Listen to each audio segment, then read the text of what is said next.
এই পর্বে তোমাদের নবম দশম শ্রেণীর গণিত বইয়ের 11 অধ্যায় বীজগাণিতিক অনুপাত ও সমানুপাত অনুশীলনী 11.1 4 নাম্বার 5 নাম্বার 6 নাম্বার মোট 3টি অঙ্ক আজকে খুব সুন্দরভাবে তোমাদেরকে আমি সমাধান করে দিব। তো প্রথম হচ্ছে 4 নাম্বার প্রশ্নটা।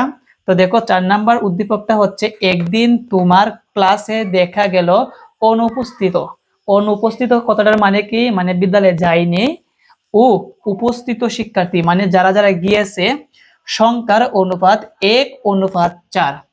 তার মানে অনুপস্থিত আর উপস্থিত শিক্ষার্থীর সংখ্যা হচ্ছে 1:4। 1 হচ্ছে অনুপস্থিতি আর উপস্থিতি হচ্ছে 4। এখন আমাদের প্রশ্নে বলছে অনুপস্থিত শিক্ষার্থীর সংখ্যাকে মোট শিক্ষার্থীর সংখ্যার শতকরায় প্রকাশ করতে হবে। মানে অনুপস্থিত শিক্ষার্থীর সংখ্যাকে মোট শিক্ষার্থীর সংখ্যার শতকরায় প্রকাশ করতে হবে। দুইটা জিনিস বুঝতে হবে, কার কার শতকরায় প্রকাশ করতে হবে। একটা হচ্ছে অনুপস্থিত শিক্ষার্থী, বুঝলাম, আর আরেকটা হচ্ছে মোট শিক্ষার্থী। এখন অনুপস্থিত শিক্ষার্থী আমার অনুপাত হচ্ছে 1 আর উপস্থিত শিক্ষার্থীর অনুপাত হচ্ছে 4। আমরা জানি অনুপাতের সাধারণ রাশি যদি অনুপাত থাকে, অনুপাত আকারে থাকে, তাহলে আমরা অনুপাতের সাধারণ রাশিকে আমরা x ধরি। যদি আমরা x ধরি তাহলে কিন্তু এখান থেকে আমাদের অনুপস্থিত আর উপস্থিত শিক্ষার্থীর সংখ্যা কিন্তু বের হয়ে যাবে। কিন্তু আমাকে যে জিনিসটার শতকরায় প্রকাশ করতে হবে ওই জিনিসটাকে বুঝতে হবে।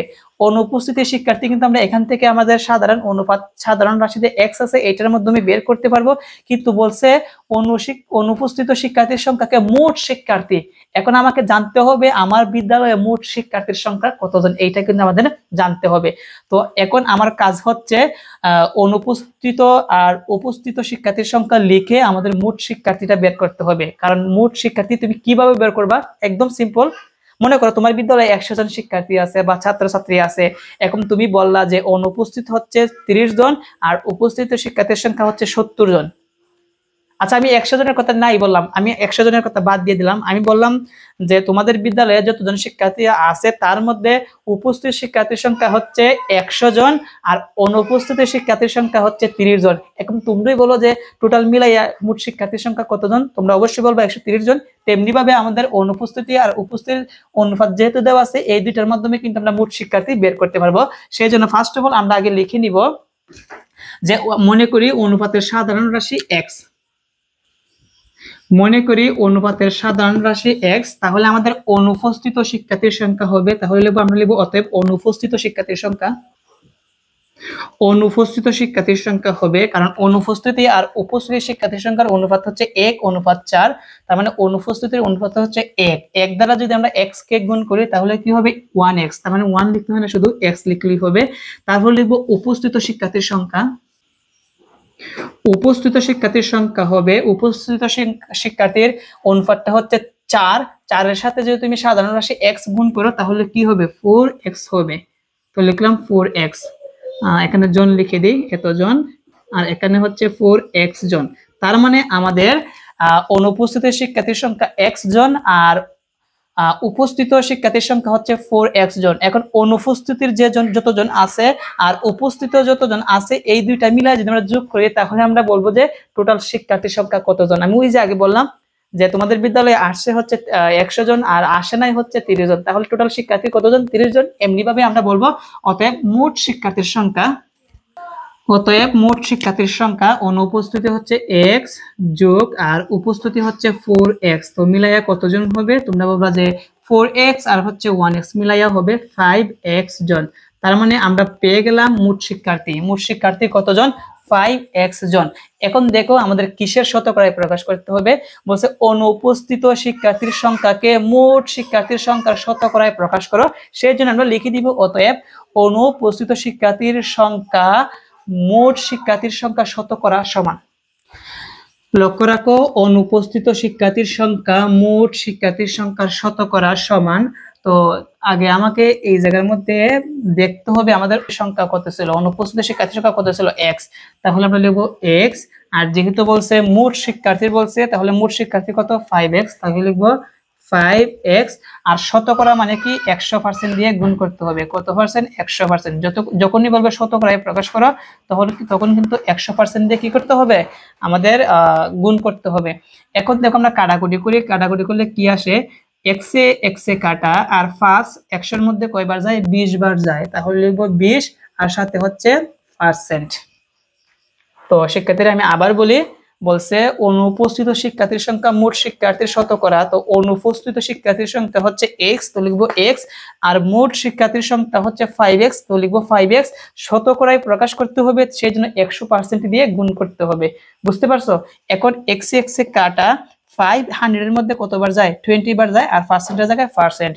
তাহলে আমরা বলতে পারি যে অনুপস্থিত শিক্ষার্থী কত পার্সেন্ট? 20%। তাহলে আমরা লিখে দিব অতএব অনুপস্থিত শিক্ষার্থী 20%। অতএব অনুপস্থিত 20%, এটা হচ্ছে আমাদের আনসার। তো আশা করি শিক্ষার্থীরা এই প্রশ্নের সমাধান তোমরা ভালোভাবে বুঝতে পেরেছো। এখন আমরা 5 নম্বর প্রশ্নটি উদ্দীপকটা লিখে তারপর তোমাদেরকে আমি সমাধান করে দিব।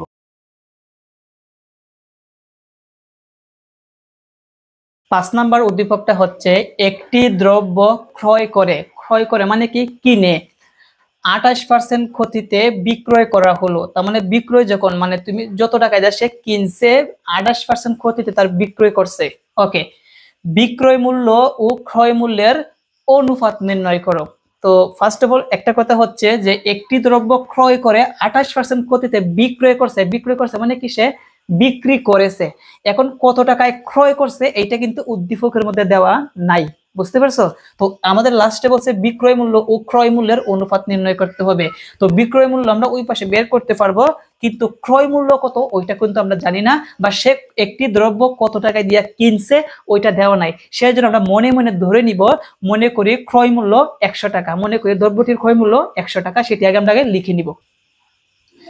শিক্ষার্থীরা মনে করি দ্রব্যটির ক্রয় মূল্য 100 টাকা। তো দ্রব্যটির ক্রয় মূল্য যদি 100 টাকা হয়, তাহলে 28% ক্ষতিতে বিক্রয় করা হয়েছে। তাহলে আমরা লিখবো 28% ক্ষতিতে বিক্রয় মূল্য, কারণ সে 28% ক্ষতিতে বিক্রি করছে, তো সেই জন্য আমরা লিখবো অতএব 28% ক্ষতিতে বিক্রয় মূল্য। তো লিখলাম অতএব 28% ক্ষতিতে বিক্রয় মূল্য। তো আমাদের কিনছিল কত টাকায় দিয়ে?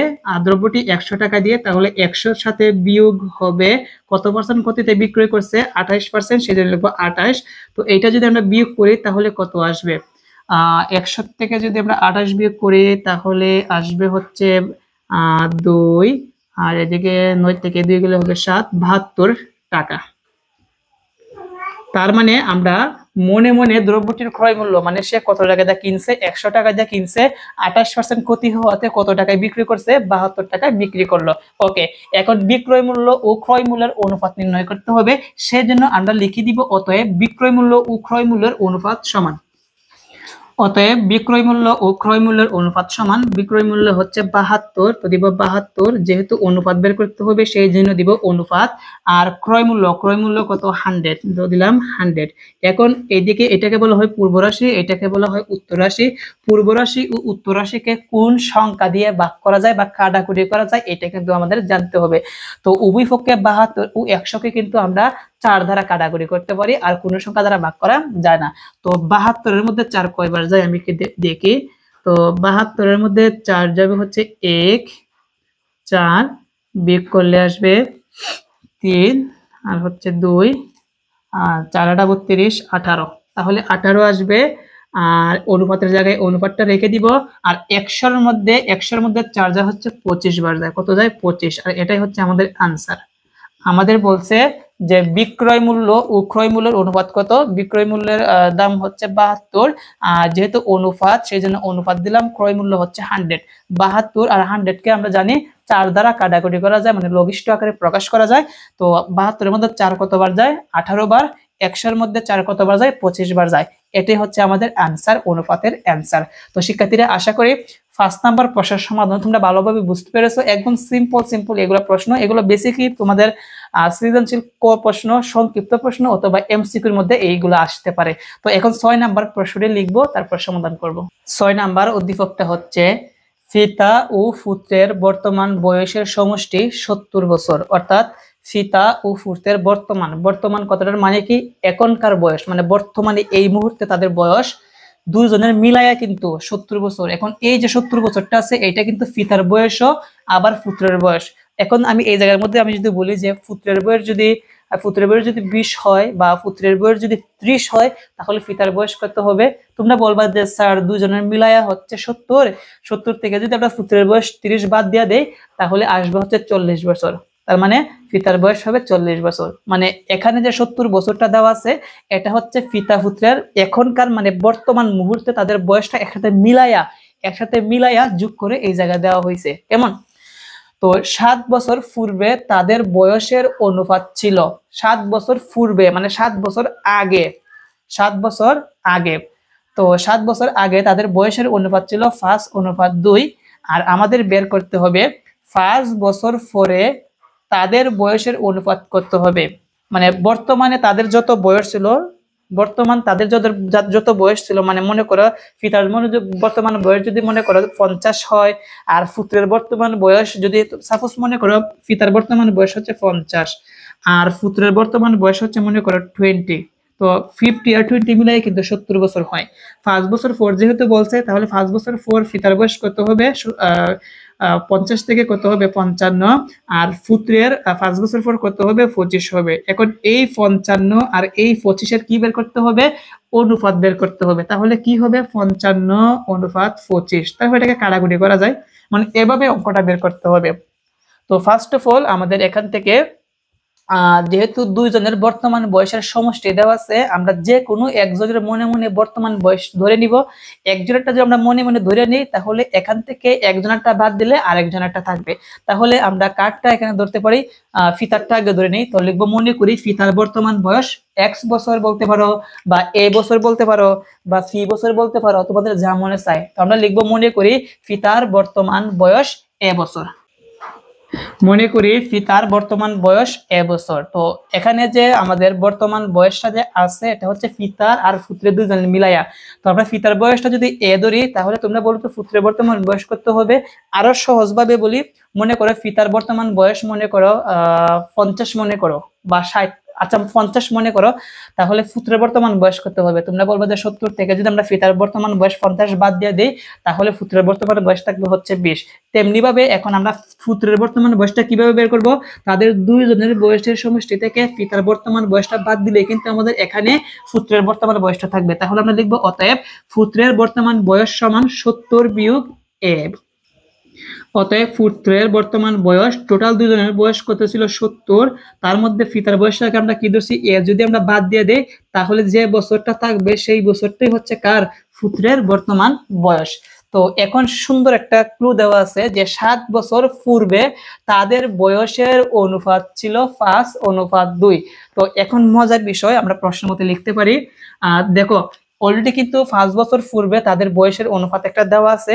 আমরা এখান থেকে মানে বর্তমান থেকে 5 বছর বিয়োগ করব, মানে পিতার বয়স তো বর্তমান 5 আছে, যেহেতু 7 বছর পূর্বে মানে আগের কথা বলছে সেই জন্য পিতার বর্তমান বয়স থেকে 7 বিয়োগ দিব, আবার পুত্রের বর্তমান বয়স থেকে 7 বিয়োগ দিব।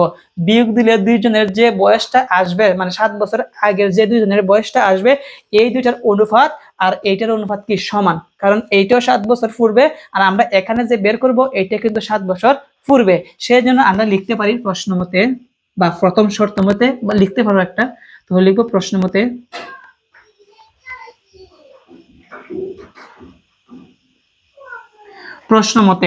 তো পিতার বর্তমান বয়স কত ছিল? a। তো পিতার যদি বর্তমান বয়স এ হয় তাহলে তোমরাই বলো 7 বছর পূর্বে পিতার বর্তমান বয়স কত হবে? তোমাদের বয়স যদি এখন যদি 20 হয়, যদি বলি তোমাদের 7 বছর পূর্বে কত ছিল, তোমরা বলবা 13, তাই না? তেমনি ভাবে পিতার বর্তমান বয়স হচ্ছে a, 7 বছর পূর্বে পিতার বয়স কত হবে? এ থেকে মানে টোটাল এ বয়স থেকে আমাদের 7 বিয়োগ দিতে হবে। বুঝতে পারছো? আর এখন আমাদের পুত্রের বর্তমান বয়স কত? পুত্রের বর্তমান বয়স হচ্ছে 70 বিয়োগ a। তার মানে এই পুত্রের বর্তমান বয়স থেকে যেহেতু 7 বছর পূর্বের কথা বলছে সেজন্য পুত্রের বর্তমান বয়স থেকে 7 বাদ দিতে হবে। বাদ দিলে মানে পুত্রের 7 বছর পূর্বের বয়সটা বের হয়। তো আমরা বিয়োগ দিব 7। এখন 7 বছর পূর্বে তাদের অনুপাত কত ছিল? 5:2। সেই জন্য আমরা বলতে পারি অনুপাত আকারে লিখবো অনুপাত সমান, মানে এই অনুপাতটা আর এই অনুপাতটা কি? সমান। বিষয়টা আমি আবার বলি, পিতার বর্তমান বয়স হচ্ছে এ 7 বছর পূর্বে, তাহলে 7 বিয়োগ হবে। আর পুত্রের বর্তমান বয়স হচ্ছে 70 বিয়োগ এ 7 বছর পূর্বে, যেহেতু 7 বিয়োগ হবে।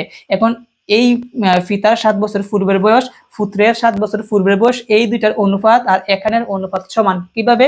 এটা 7 বছর পূর্বে তাদের বয়সের অনুপাত, এটা আমরা 7 বছর পূর্বের অনুপাত বের করছি। যেহেতু দুইটাই 7 বছর পূর্বে সেই জন্য একটা সমান আর একটা আমরা প্রশ্ন মতে লিখছি। এখন অনুপাত একটি ভগ্নাংশ, আমরা সকলেই জানি, আমরা ভগ্নাংশে রূপান্তর করব। তো দিব বা। তো অনুপাতের পূর্ব রাশি যায় উপরে a - 7 আর অনুপাতের উত্তর রাশি যায় নিচে 70 - a - 7 সমান। তেমনি ভাবে অনুপাতের পূর্ব রাশি যাবে উপরে আর উত্তর রাশি যাবে কি নিচে। এখন এইখানে আমরা একটু ইকুয়েশন করব, যেমন a - 7 রেখে দিলাম। 70 থেকে যদি তুমি 7 বিয়োগ করো, 70 থেকে 7 গেলে কত হবে? 63। আর মাইনাস কত আছে a, আর এখানে যা আছে 5/2। এখন দেখো আমাদের এখান থেকে এর মান বের করব। এর মান যদি আমরা বের করতে পারি তাহলে পিতার বর্তমান বয়সকে আমরা কি ধরছি এ, তাহলে কিন্তু বর্তমান বয়স বের হয়ে আসবে। তো কোনাকুনি আমরা আর গুণন করব। তো লিখব বা। দেখো আমরা সর্বপ্রথম এইভাবে গুণ করি। তো এখানে 5 দ্বারা এইটাকে গুণ করতে হবে। 5 দ্বারা একবার 63 কে গুণ, 5 দ্বারা একবার a কে গুণ। তো 5 দ্বারা যদি আমি 63 কে গুণ করি তাহলে আসবে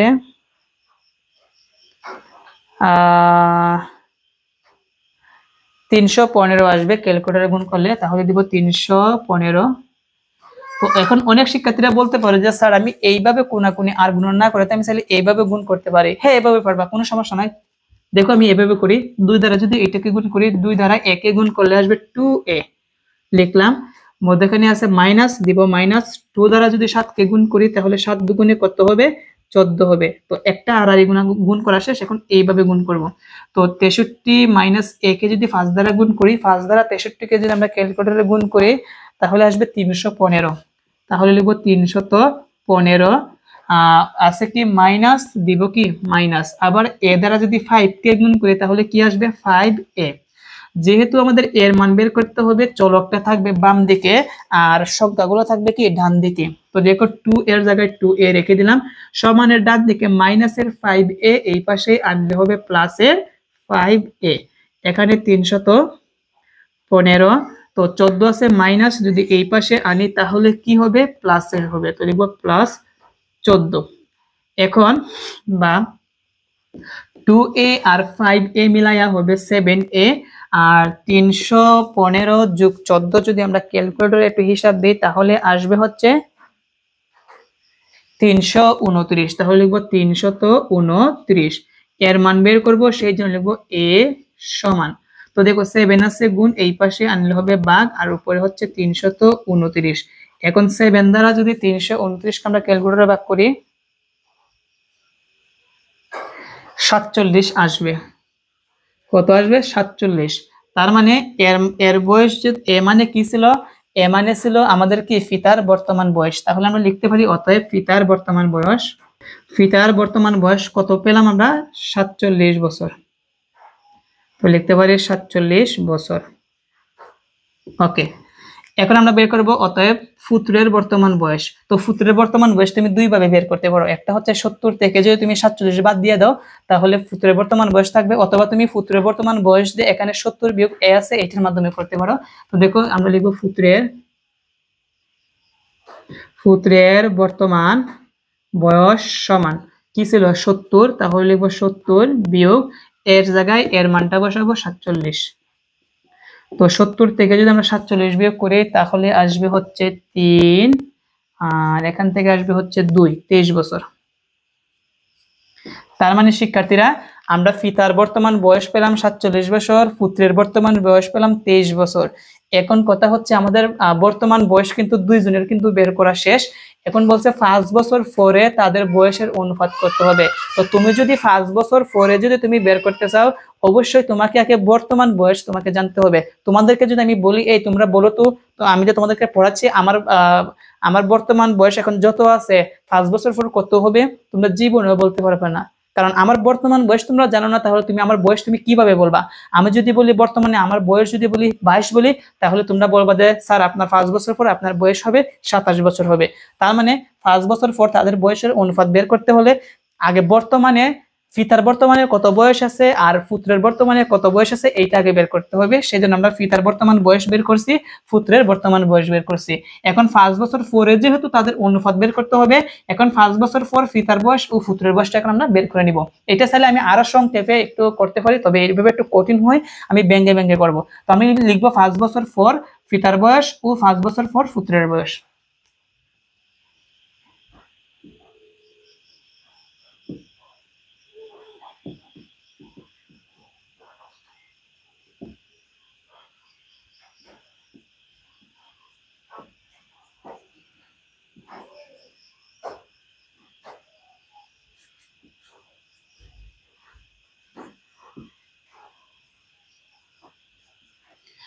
লক্ষ্য রাখো 5 বছর পর পিতার বয়স, তো বর্তমানে বয়স কত ছিল 47, যোগ 5 বছর পর যেহেতু যোগ হবে, যোগ কত হবে 5, তো 47 আর 5 যদি তুমি যোগ করো তাহলে কত আসবে 52 বছর। তো দিলাম 52 বছর। 5 বছর পর পুত্রের বয়স কত হবে, পুত্রের বর্তমান বয়স হচ্ছে 23, তার সাথে যোগ হবে কত 5, তো 23 আর 5 যদি তুমি যোগ করো তাহলে কত আসবে 28 বছর। তার মানে শিক্ষার্থীরা 5 বছর পরে যেহেতু তাদের বয়সের অনুপাত বের করতে হবে, আমরা 5 বছর পর তাদের বয়সটা কত হবে এইটা কিন্তু আমরা বের করছি, এখন কি আমরা অনুপাতটা বের করতে পারবো। সেই জন্য আমি লিখব অতএব 5 বছর পর পিতা ও পুত্রের বয়সের অনুপাত সমান। অতএব 5 বছর পর পিতা ও পুত্রের বয়সের অনুপাত সমান। তো 5 বছর পর পিতার বয়স কত ছিল 52, তো লিখবো 52 অনুপাত, আর 5 বছর পর পুত্রের বয়স কত ছিল 28 ছিল, তো লিখলাম 28। এখন লক্ষ্য রাখো 52 অনুপাত 28 কে কিন্তু এখন এমন একটি সংখ্যা আমরা নিব যাতে এটাকে লঘিষ্ঠ করে কাটাকুটি করা যায়। তো এটাকে কিন্তু 4 দ্বারা কাটাকুটি করা যায়, 2 দ্বারাও কাটাকুটি করা যায়, কিন্তু 2 দ্বারা কাটাকুটি করলে লঘিষ্ঠ করে কাটাকুটি করা যায় না। একবার যদি 2 দ্বারা কাটাকুটি করো তাহলে কিন্তু আবার 2 দ্বারা কাটাকুটি করা যাবে। আমরা এমন ভাবে কাটাকুটি করব যেন আর কোনো কাটাকুটি করা যায় না। তার মানে 4 দ্বারা যদি আমরা 52 কে ভাগ করে তাহলে আসবে হচ্ছে 13 বার, কত আসবে 13, তাহলে লিখবো 13 অনুপাতের জায়গায় অনুপাত। 28 এর মধ্যে 4 × 5 = 4 × 7 = 28, তার মানে 7 বার। তো এটা হচ্ছে আমাদের আনসার। দেখো 5 বছর পর পিতা পুত্রের বয়সের অনুপাত বের করতে হবে, আমরা কিন্তু অনুপাতটা বের করে নিলাম। তো শিক্ষার্থীরা আশা করি আজকের এই ক্লাসের মাধ্যমে তোমাদের 4 নাম্বার, 5 নাম্বার, 6 নাম্বার এই 4টির প্রশ্নের সমাধান তোমরা ভালোভাবে বুঝতে পেরেছো। পরবর্তী পর্বে তোমাদের 7 নাম্বারের অঙ্কগুলো সমাধান করাবো। আজকের মতন এই পর্যন্তই, সবাই ভালো থেকো, আসসালামু আলাইকুম।